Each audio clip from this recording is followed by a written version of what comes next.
স্বাধীন তদন্ত কমিশনের রিপোর্ট অনুযায়ী আমরা এই হত্যাযজ্ঞের বিচার দাবি করছি। আসসালামু আলাইকুম। আজ জাতীয় শহীদ সেনা দিবস।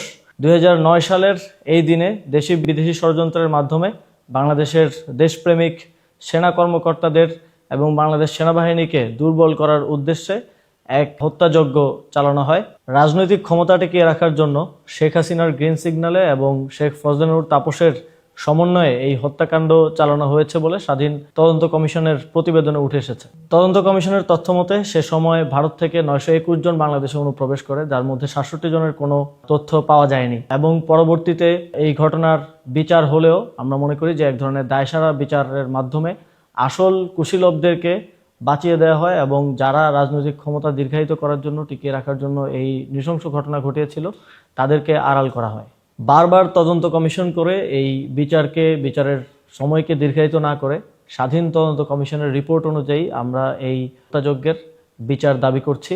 এবং এই ঘটনাকে কেন্দ্র করে সবসময় আমরা দেখি যে একবার বিটিআরদের উপর দোষ চাপানো হয়, আরেকবার সেনাবাহিনীর সেনা কর্মকর্তাদের উপরে দোষ চাপানো হয়।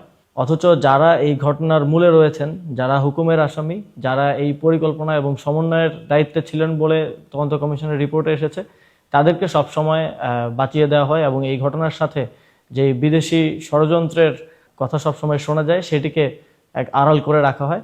আমরা এই ঘটনার সাথে জড়িত সকলেরই সুষ্ঠু বিচার দাবি করছি। সে যেই হোক না কেন, কাউকে বাঁচিয়ে দেওয়ার মাধ্যমে এক ধরনের দায়সারা বিচার আমরা আর দেখতে চাই না।